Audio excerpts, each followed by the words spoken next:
nüüd salvestab siin ka. oota, eks niimoodi. Ehk siis nagu esimesel katsel sai öeldud, tere järjekordset pühapäeva ja saate nimeks on täna trauma.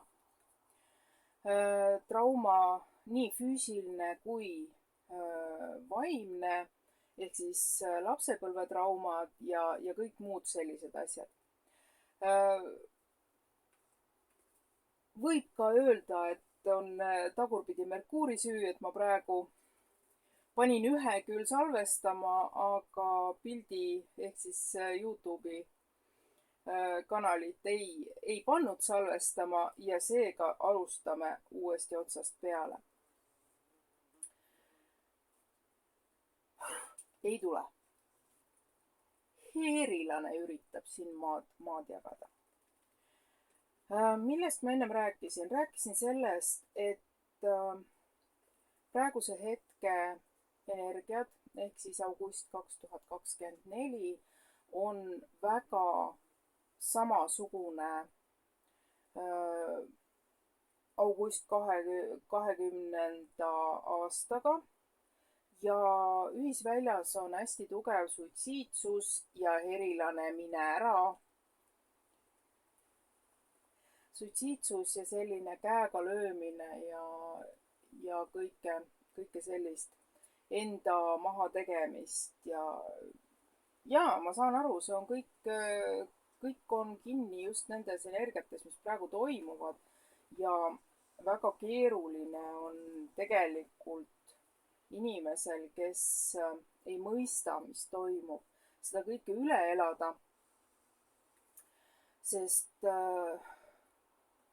tajud ja sisemised tunded on kõik nii palju segamini ja oluliselt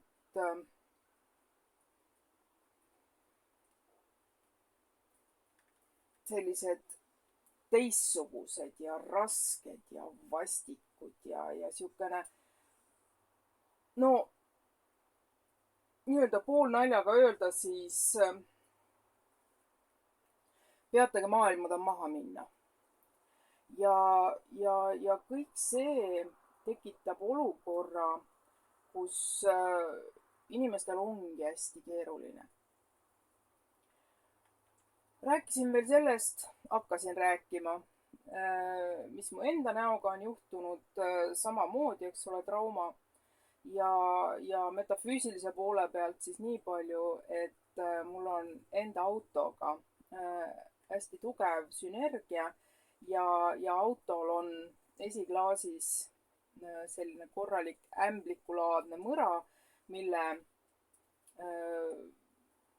parandamist siis ma ootan, et saan minna esiklaasi vahetama. Aga et oli vaja siis olla autoga samasugune, siis oli muidugi vaja endal ka nägu ära kriimustada. Ja toimus sellise omaette huvitava koperdamise tulemusena, et siis üks jalg komistab, sa tead, et need kingad vajuvad sul jalast ära, et võid komistada, sa oled ennem juba komistanud. Ja nüüd siis lootes, et kui üks jalg komistab, siis astun teise juurde, aga komistab teine jalg ka. Ja kui ma siis juba kukkusin, suur puu kukub kõva matsuga, vaatan oma käsi on mul veel vaja, tõmban käed alt ära ja nii ma siis omaenda toa põrandasse siis vaipa maandusin, et sünteetiline vaip ja kriimustas siis näo, tekitas nahale siukse hõõrdumispõletus haava.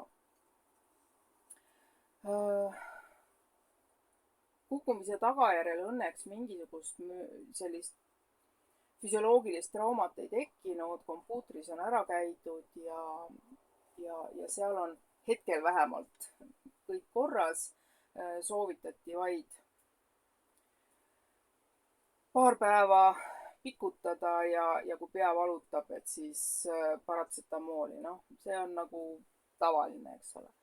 aga endal on süda rahul sellest, et kiiresti sai käidud, kiiresti sai ära kontrollitud. kui oleks midagi hullemat olnud, oleks võimalik olnud ka kohe saada sellele abi. ehk siis siit lähme edasi energeetiliste traumadeni, et mikspärast need energeetilised traumad praegu justkui üles kerivad. Need kerivadki üles sellepärast, et nii nagu ma ütlesin, see on uue ajastu energiat, kõik on uus, lõviväravad, Merkuur tagurpidi, uued mustrid, uued infopaketid, mida me siin oleme juba viimase 10 aasta jooksul, kes siis teadlikumalt, kes siis mitteteadlikumalt vastu võtnud. ja nüüd on jõudnud siis sellesse punkti, et meid on visatud nagu kassipoegi vette, et kas upud või ujud. Selleks, et ujuda, on vaja needsamused kroonilised ehk siis lapsepõlvetraumad ägedaks ajada, et nad tuleksid pinnale ja neid saaks siis tervendada. Jah, valgusega tervendada, kuidas kellelegi meeldib, aga just nimelt see, et me teadvustame, mis need on, miks nad on ja mis siis sellega saab edasi teha. Mis on, ütleme, nende koolituste puudujääk. Jah, loomulikult antakse traumadele loogilised põhjused tänapäeva mentaliteedi järgi kahjuks. ja kui me vaatame siis ajastut, mis siis oli minu põlvkonnas, oligi see, et emad ei saanud olla lapsega kodus kuni 3 aastat, vaid tegelikult oli raseduspuhkust ainult, see oli 2 nädalat või. Ehk siis nii kaua, kui bioloogiliselt naise organism sai tugevamaks, ta sai tööle tagasi minna ja siis oli ka sõimerühmad, kuhu lapsi viidi, siis oli ka kõiksugu selliseid taustsüsteeme ja ei olnud ka see nii hull, et laps jäi nüüd üksinda koju. Laps jäi üksinda koju, siis ta õpetati iseenda eest hea seisma. Kõht on tühi, õpi süüa tegema. On külm, õpi ahju või pliidi alla tuld tegema. Ja see kõik tuli läbi vajaduse.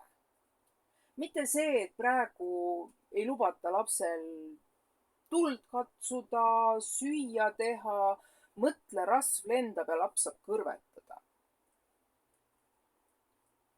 Siin on väga oluline panna uuesti mängima just see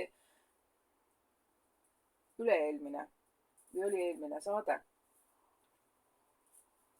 kus ma rääkisin sellest, et kui vanemad võtavad lapselt ära õiguse ise midagi ära teha.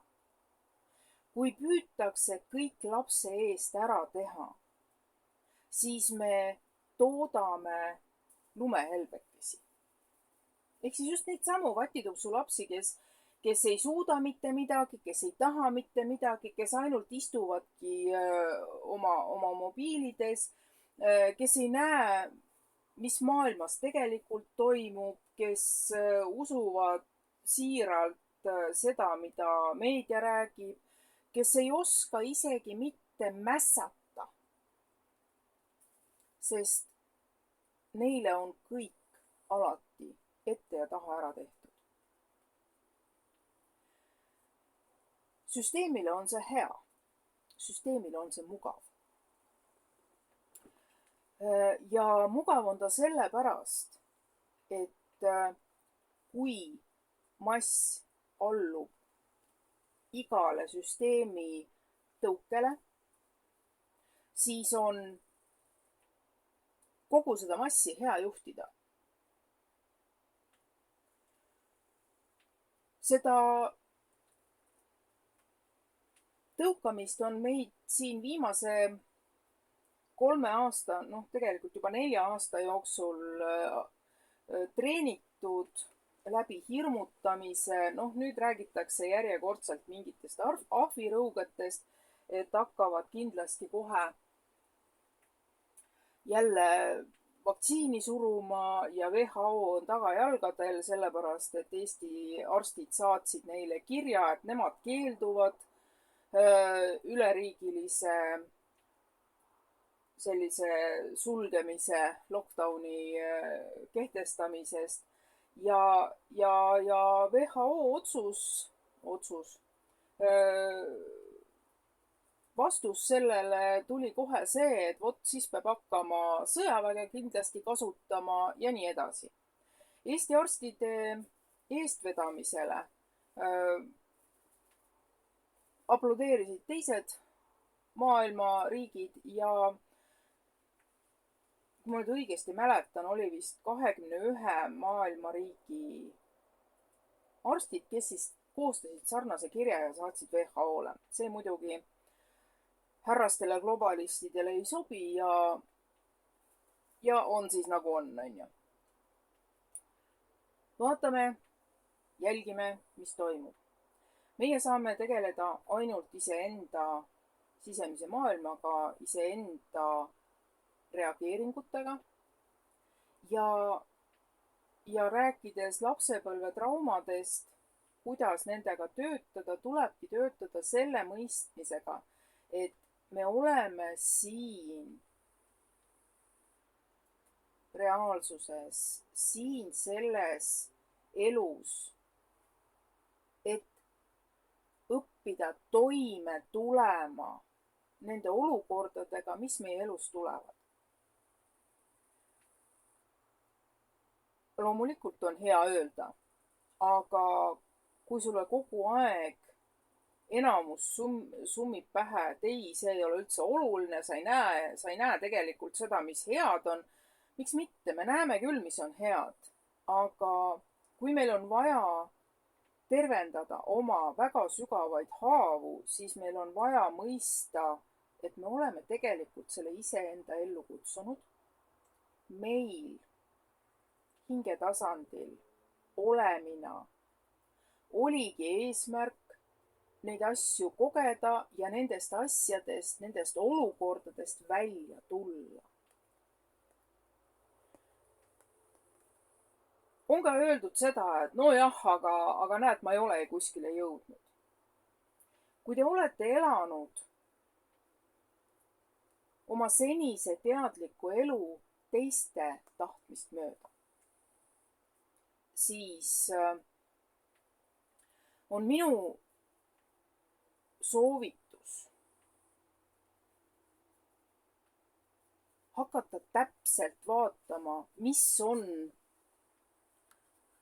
see, mis on olnud teie vajaduste täitmine ja kus te tegelikult olete püüdnud veri ninast väljas olla kellelegi teisele sobiv. Me teeme alateadlikult seda, sest me tahame kuuluda, me tahame olla teistega sarnased, me tahame olla heaks kiidetud, aga me unustame tegelikult selle, et jaa, me võime ju olla kellegi poolt heaks kiidetud, aga see tähendab seda, et me oleme nii-öelda head sõdurid, kes täidavad käsku. See, mida meie enda hing, enda emotsioonid ette toovad, see ei huvita kedagi ja selle juures ei tee ka keegi teine isegi mitte püüdlust, et sinul oleks hea. Sellepärast tulebki alati olla väga teadlik sellest, mida sa tunned. Kui sul ongi selline tunne, et pange maailm põlema, ma tahan siit ära, siis kas sa tahad põgeneda, kas sul on tõsiselt kõigest kopp ees, kas sa oled otsustanud tõsiselt lahkuda või on see pigem selline põgenemise mõte. Mis puutub põgenemisesse, siis teisel pool ei oota mitte midagi paremat. Teisel pool me jätkame toimetamist. Need, kes on selgeks õppinud teadliku unenägemise, kelle unenäod on väga sellised elavad, värvilised ja just nagu reaalsed, siis teadke, et see ongi see, mis ootab nii-öelda peale surma. Kui nüüd visuaalselt tuua see ette, siis kujutage ette nagu Avatari filmi. On avatar, on keha ja on see väike inimkeha, kelle teadvus siis viiakse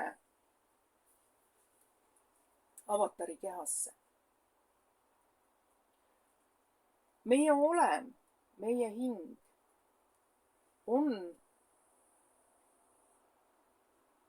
just nimelt selline osa loodusest, osa energiast, osa multiversumist. Me oleme olnud planeedid, me oleme olnud tähed, me oleme olnud tähekogumid ja kogu see hinge areng toimubki just nimelt kogemuste ja kogemuste raskusest ülesaamise õppimises. Kui kõik need ülesanded, mida me oleme kehastudes endale võtnud, saavad selgeks õpitud, saavad enda jaoks mõistetavaks, siis minnakse tagasi allikasse. Kuna me teame, et on olemas nii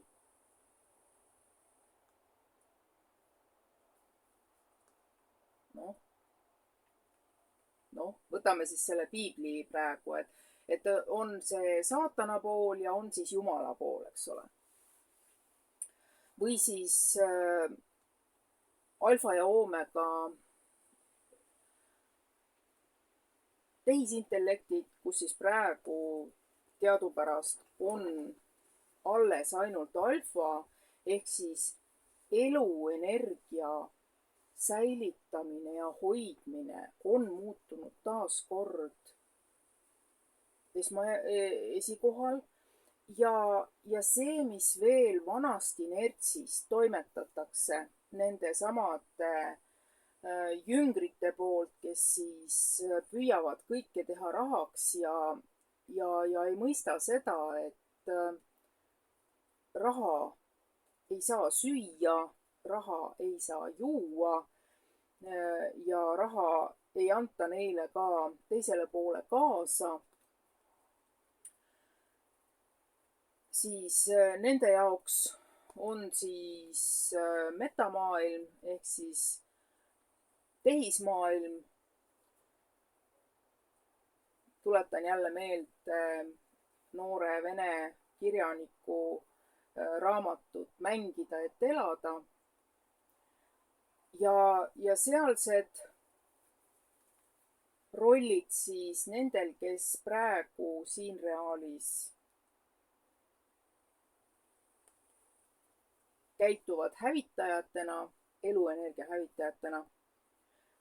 Need siis on kõige madalamal positsioonil ja need, kes on täitnud Graveta pärandit ja üldse seda lepingut, mis siis oli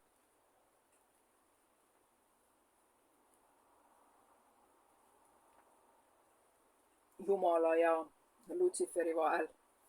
Lutsifer on langenud ingel, nagu me teame. Ja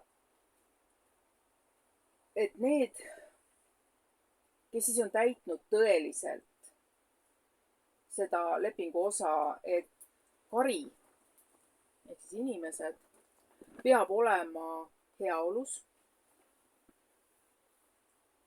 Need siis on need, kes saavad seda seal teisel pool juhtima. Igaüks läheb omal ajal. Omal ajal selle mõistega, et kõik asjad on tehtud. Mille järgi me teame, kas meil on kõik tehtud?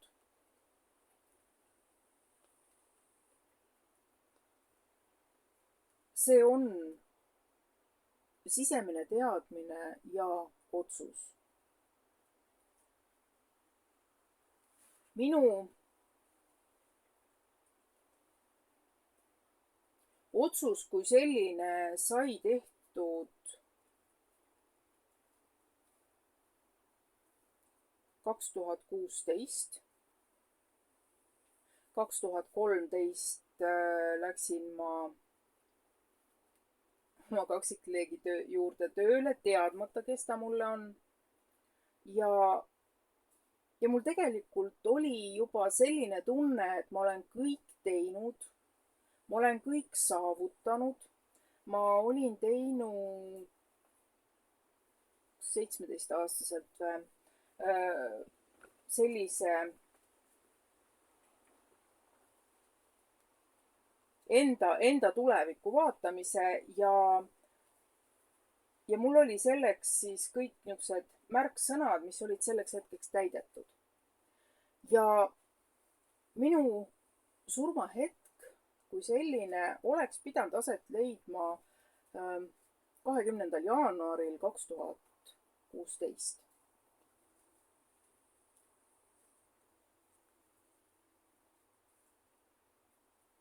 Teadmiste, energeetiliste sidemete, oskuste tagajärjel see sai mul üle elatud ja päris pikka aega oli kaardiladujatel väga keeruline mulle kaarte panna, sellepärast et nad vaatavad kaarte, et aga sa peaks olema juba surnud.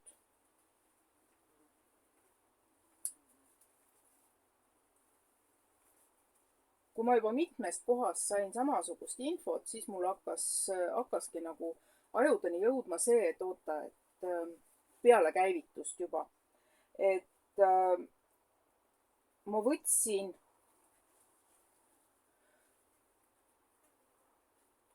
'89. aastal vastu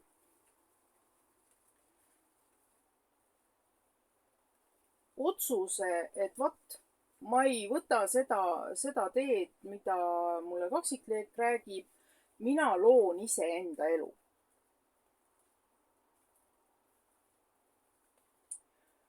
Sellega loomulikult tekitasin noorele poisile väga sügava hingehaava ehk siis trauma. Samas, kui ta mind uuesti käivitas, oli teine moment, kus me oleksime saanud jätkata koos, kuid käivitus ei läinud nii, nagu tema soovis, seega uus haav. Aga see kõik läks sellepärast nii, et ma oleksin praegu see, kes ma olen.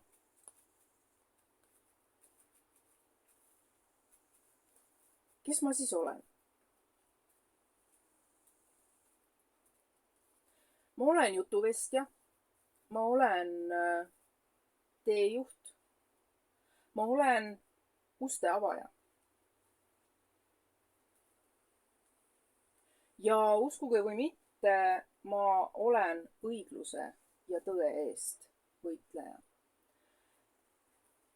Ehk siis, kui peaks keegi alusetult survestama, kui peaks keegi alusetult mu kolleege maha tegema, siis mind ei huvita, kellega on tegemist, läheb võitluseks.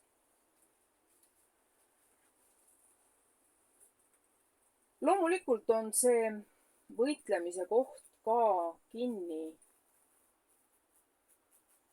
traumades või siis läbitöötatud traumades, sest kui sa oled oma traumad läbi teinud, sa oled need ära tervendanud, sa oled mõistnud, miks nad on, sa oled mõistnud, kuidas nendest välja tullakse ja see võtab maha hirmu, mida teised minust mõtlevad. Ja see võtab maha hirmu sellepärast, et sa tead, mille eest sa võitled. Sa tead, mida sa tegelikult saavutada tahad. Ja minu jaoks on õiglus ja tõde ja siirus alati olnud selleks peamiseks teejuhiks, mis siis minu enda sees on mind juhtinud ja hoidnud siis kogu selle välise manipulatsiooni ja valetamise rägastikus õigel kursil.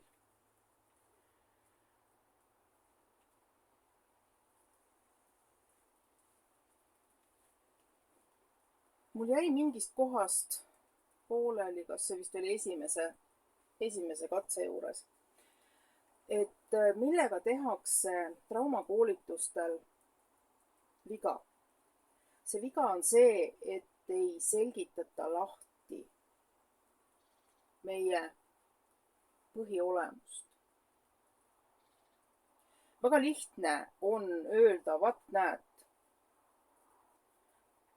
see trauma on sellepärast, et sinu vajadused sellel ajahetkel jäid täitmata. Kes oleks pidanud neid vajadusi täitma?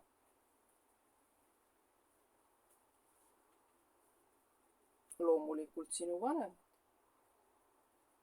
Ahaa, mu vanemad on süüdi, vaat nemad, ma pean nad kohtusse andma. 3 või 4 aastat tagasi oli väga suur laine just selle a la mina ka vaimus. Kuidas noored, just sellised suunamudijad siis või sisuloojad, kuidas nad tänapäeval nimetatakse, olid veendunud selles, et nemad ei tahtnud üldse siia maailma sündida ja nüüd nemad annavad oma vanemad kohtusse sellepärast, et tema käest ei küsitud, kas tema tahab või ei taha siia maailma sündida.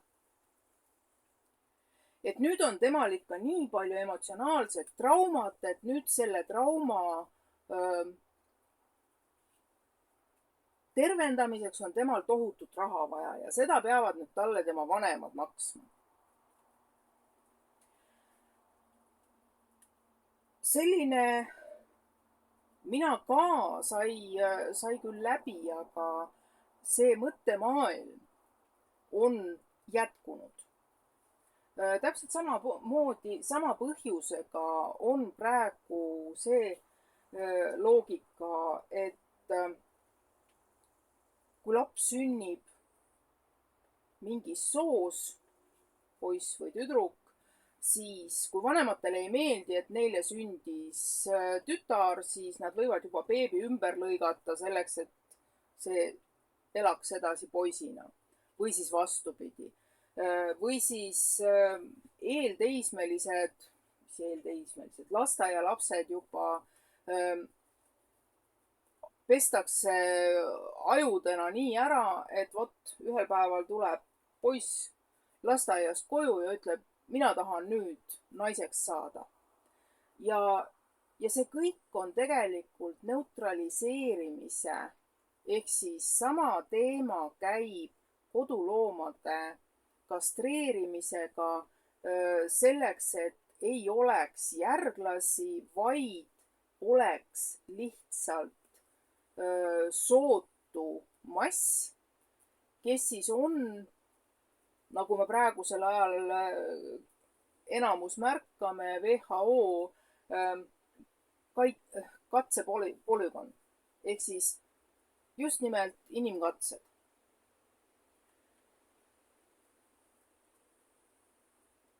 See kõik on väga peenelt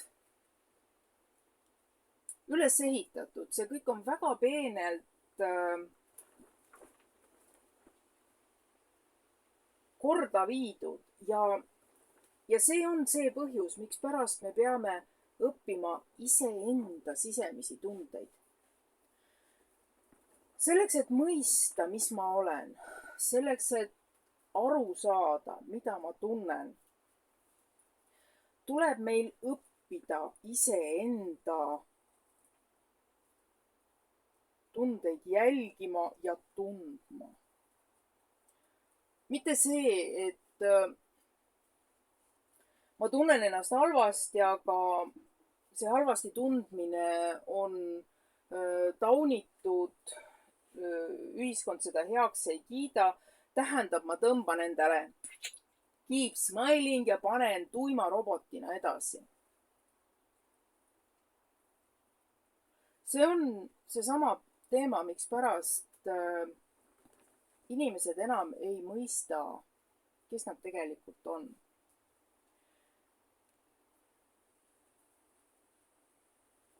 Me püüame olla kellelegi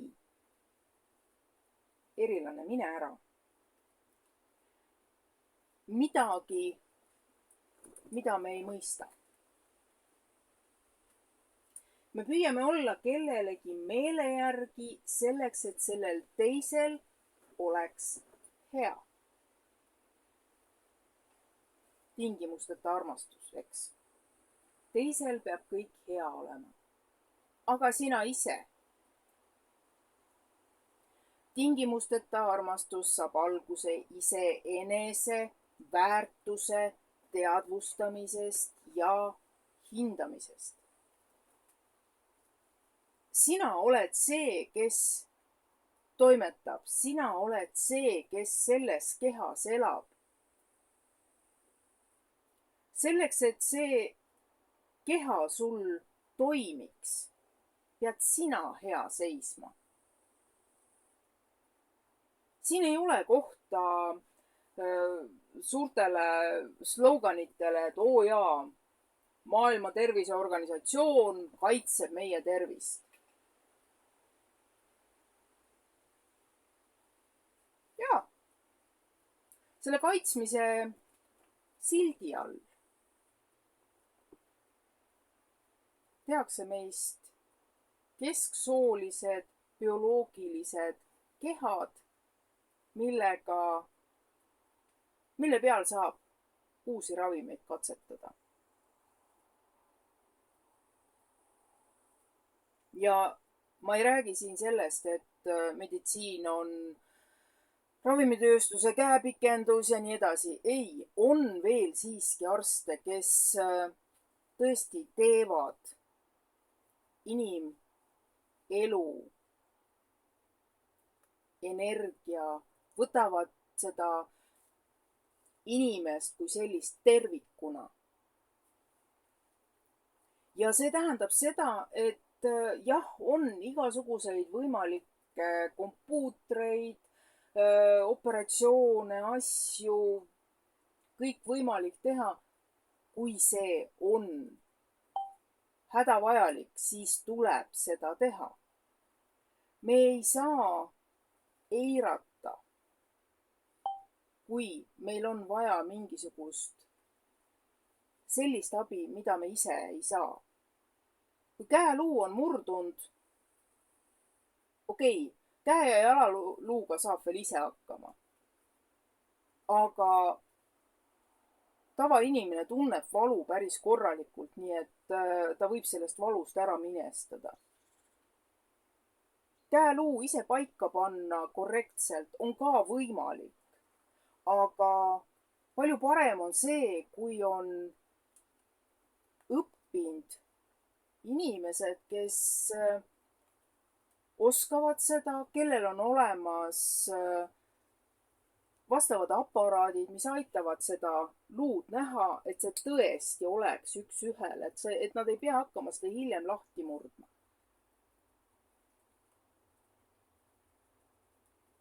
Energeetika, meie enda tervis on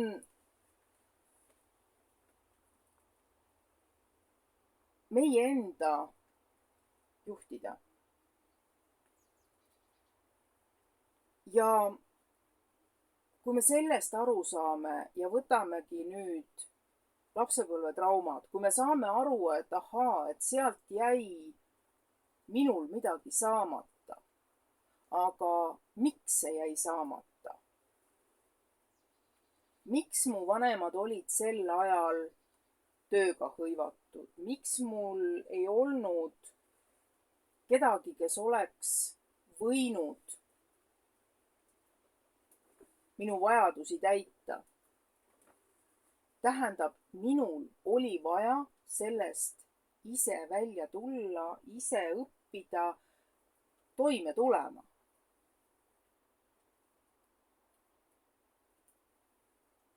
Praegu viskas mulle silma ette just sellise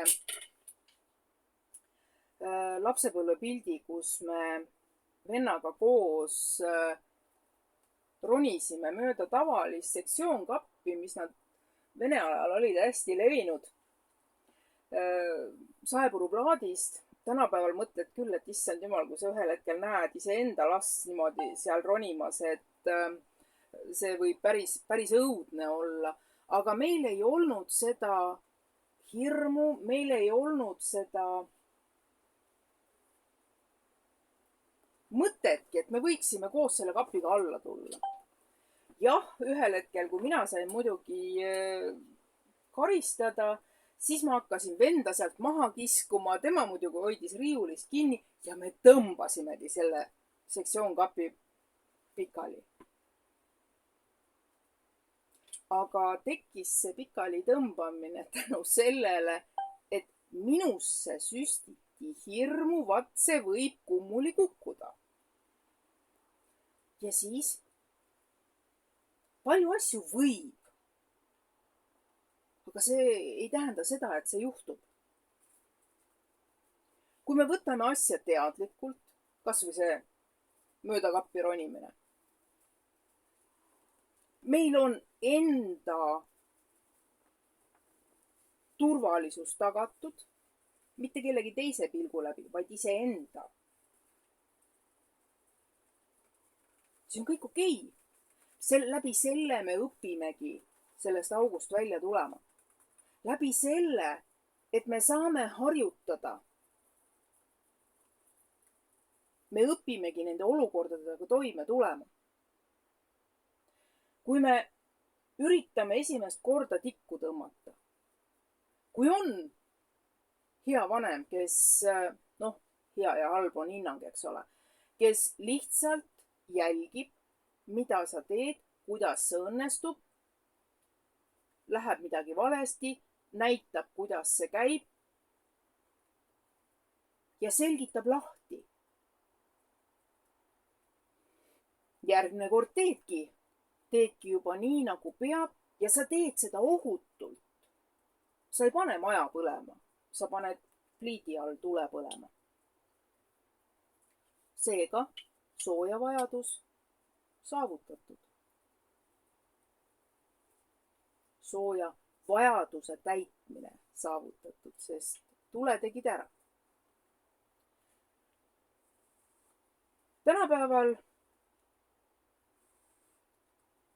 väga harva, kui kuuled seda, et vot eelkooliealine laps teeb oma õdedele, noorematele õdedele, vendadele süüa. Aga miks? On olemas selline institutsioon siis, nagu lastekaitse. Aga seal on enamuses siiski lastetud tädikesed, kes on arvamusel, et laps ei tohi mitte midagi ise teha, enne kui ta on saanud 16. Palju õnne, tädikesed! Te keelate lastel toimetamise, iseenda heaolu eest võitlemise ja siis, kui laps on 16, siis eeldate, et nüüd ta peaks ise seda tegema, aga tal puuduvad igasugused ettevalmistused, sest seni ei ole tal seda teha lubatud. Erilane, mine ära.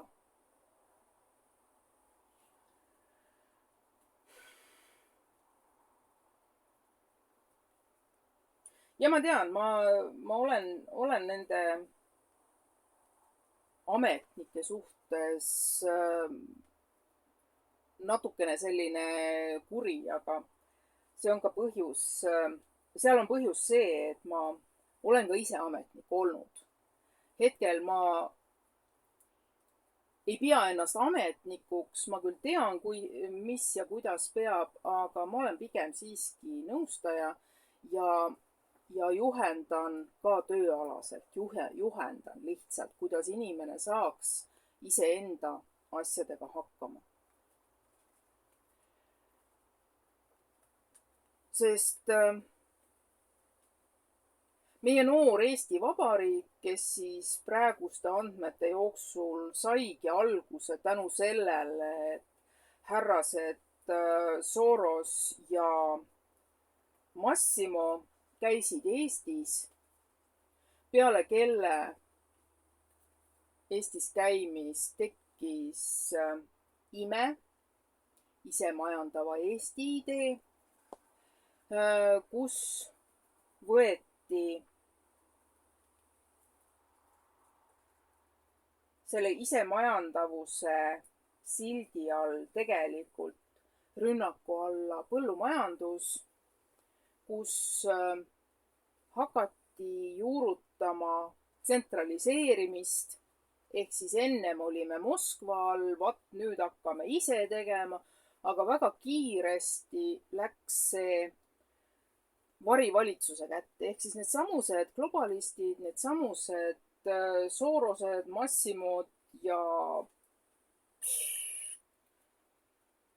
kurat teab veel kes.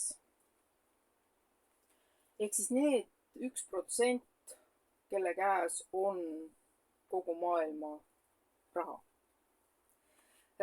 Me võtame seda loomulikult, et vaat näed, kogu maailma raha on mingi 1% käes.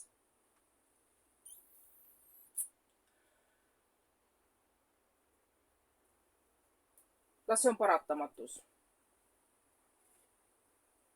Mida rohkem on neid, kes seda võtab, õunad kukuvad puu otsast.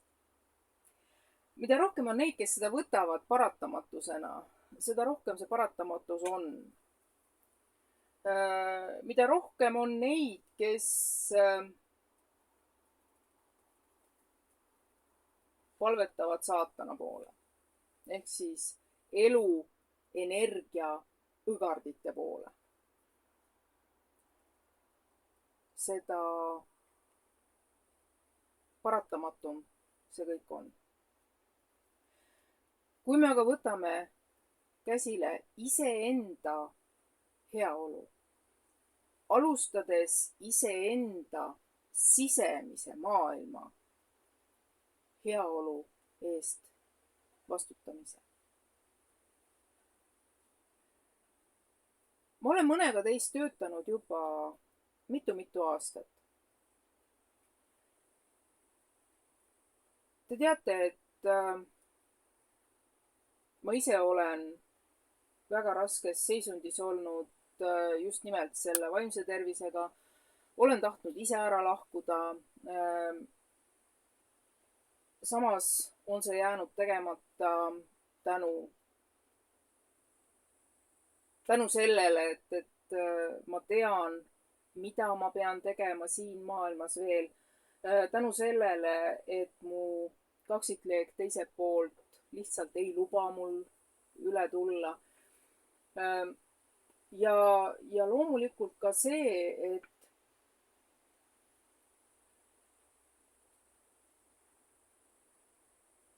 läbi teie probleemide tegelikult saan ma iseenda olukordadele nagu teise vaatenurga. Ma räägin teile kogu aeg teisest vaatenurgast ja paljudest erinevatest vaatenurgast, aga see ongi seesama, et ma olen selle läbi kogenud, olles asja sees. Ja samas sellise samase probleemi nägemine väljast annab hoopis teise nägemise. Sa näed sealt juba neid põhjuseid. Kui ma alustasin oma nõustamisi, siis oli mul lemmikmetoodika soovitada õpilastel astuda iseendast välja, jälgida ennast väljast.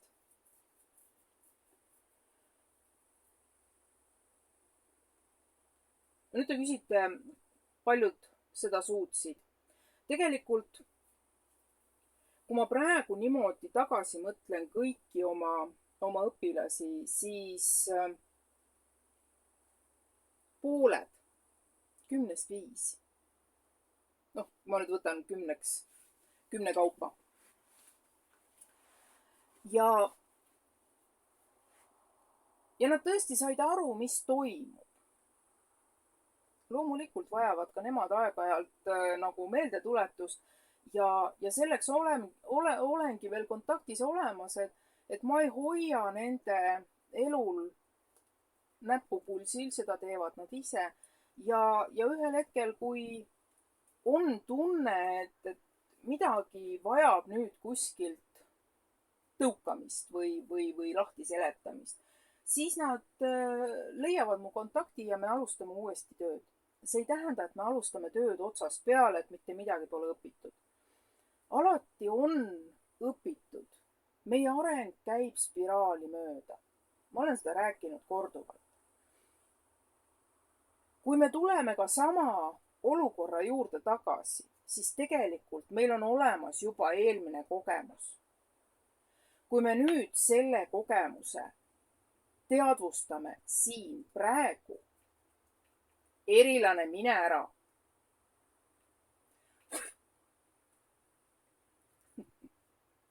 Siis järgmise korraga on see juba see esimene olukord 1 ja teist korda. Ehk siis sul on juba uus vaatenurk.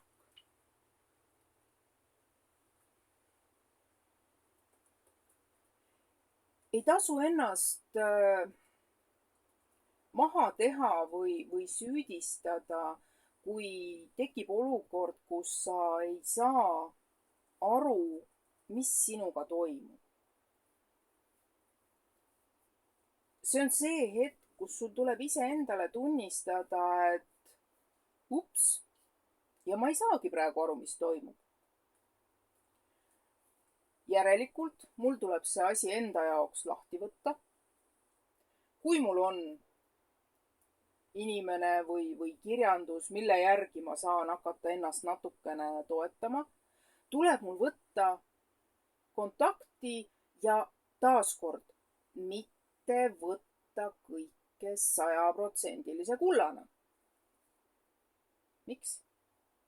Sest kui me räägime inimestest, siis väga vähesed suudavad anda infot adekvaatselt selles mõttes, et puhtalt ilma igasuguse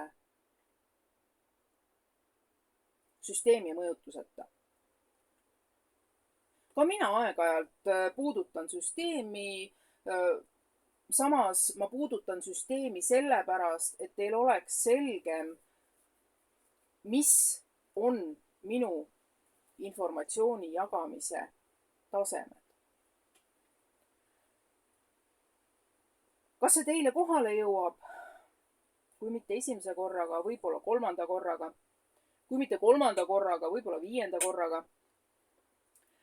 Aga kui ma sellised videod praegusel hetkel YouTube'i üles panen, ongi võimalus teil endal seda asja analüüsida. Loomulikult, kui teil on soov sellele videole kommentaare panna, küsimusi esitada, kommenteerimise võimalus YouTube'is on alles, ka Telegramis on võimalik küsimusi esitada. Nii et küsija sulle antakse selleks, et ise mõista, mida ja kuidas sa peaksid tegema või mida ette võtma selleks, et oma sügavikust välja ronida, on eelkõige iseendale ausalt otsa vaatama. Mitte läbi selle filtri, mida sa oled terve elu teinud. Ehk siis ma pean olema kellegi jaoks sobiv, vaid sinu enda sisemise heaolu filtri. Pidades meeles, et meil on õigus olla oma ruumis täpselt selline, nagu me oleme. Seega on see õigus ja kohustus absoluutselt kõigil meie ümber. Seega, kui me satume konfliktsituatsiooni, ehk siis põrkuvad erinevad maailmavaated, siis tulebki asja võtta niimoodi, et okei, see on sinu huvitav vaatenurk. Minul on teine huvitav vaatenurk. Ja kui sa tõesti aru ei saa, et ma ei hakka sinu vaatenurka täies ulatuses üle võtma, siis okei, tšau. Sest igal ühel meist on omad kogemused, igal ühel meist on omad haavad, omad ülesanded, millega meil tuleb õppida toime tulema. Ja kui me seda ei tee, siis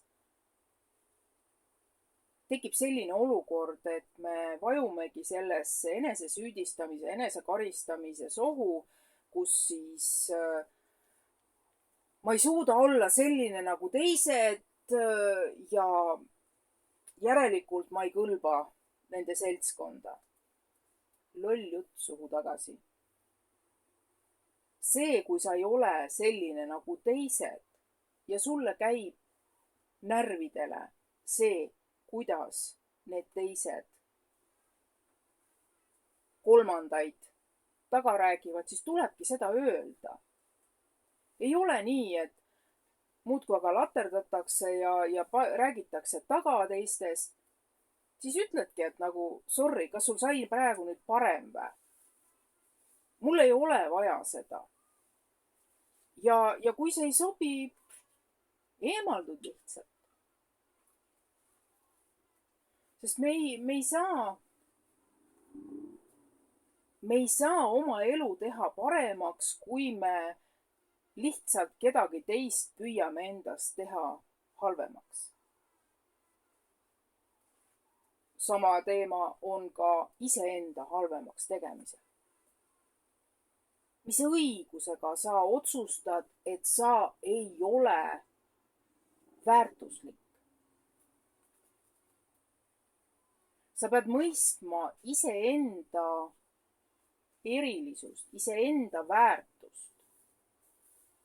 Ja siis selle pealt saad edasi minna, sest kui sa korrutad endale, ma ei ole väärt, mul on parem hoopis üksi olla, ma ei sobi nende hulka. No lõpuks sa hakkadki seda uskuma ja sa hoiadki ennast eemale. See teistest eraldi olemine on empaatidele täiesti loomulik. Sest nii palju on inimesi, kelle mõttevadin käib sõna otseses mõttes närvidele. Ta isegi ei pruugi veel suud lahti teha, aga sinu sees juba on vibra laiali. Et see on see, et sa tunned ära, mida teine tunneb. Siin on küsimus, kellele see tegelikult kuulub. Kui sa juba jagad ära, et see ei ole tegelikult sinu enda tunne, siis tuleb see lahti lasta. Sa ei saa tervendada teise tunnet,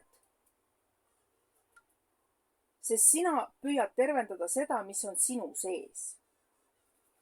Sa ei saa teise heaolu parandamiseks midagi teha. Miks? Võib-olla sul on võimalus teha seda, teist või kolmandat, kui ta ei ole seda sinult küsinud ja kui ta ei oska seda vastu võtta. Abi vastuvõtmine on samamoodi kunst. Sest kui me lähme kedagi abistama, ilma et ta oleks meilt seda küsinud, esiteks, ilma et ta suudaks seda vastu võtta, viib lõpuks selleni, et sa lähed, aitad. Järgmine kord ta tuleb ja nõuab. Sa oled kohustatud mind aitama. Aitamine on kahe teraga mõõk. Kui me teeme seda tööna, siis peame ka täpselt ära tuvastama selle, kus maal on sinu ülesanded ja kus maal on inimese enda ülesanded. Me ei saa võtta isiklikult seda, kui inimene läbi kukub.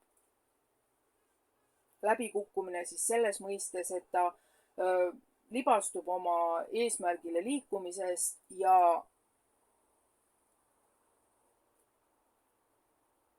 nii-öelda satub punkti A tagasi. Sellisel juhul tuleb juba selgitada seda sama arenguspiraali. Kui sa ühe korra midagi endale ära muudad, siis järgmine kord, kui see olukord tuleb, siis see asi selles olukorras on juba muudetud. Järelikult sa muudad järgmist kohta.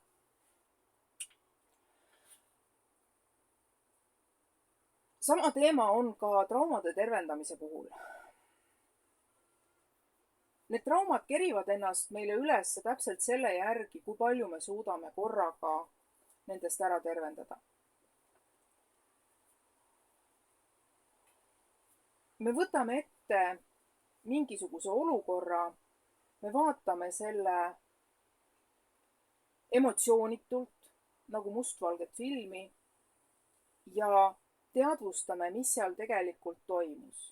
Ajastu, teiste inimeste sündmused, sinu enda sisemised emotsioonid. Mitu õiget asja kokku ja kokku keeb selline katastroof, et tükk aega helbitakse.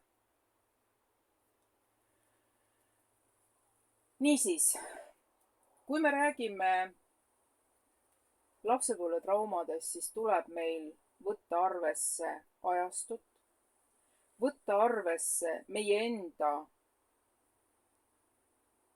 ülesannete kogumit ja meie enda suhtumist sellesse, et see on meie arengu jaoks vajalik.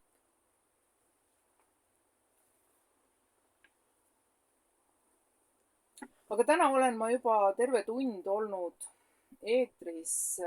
Tänaseks lõpetame. Olge kaitstud oma enda südameväes ja kohtume uuel pühapäeval uute teemadega.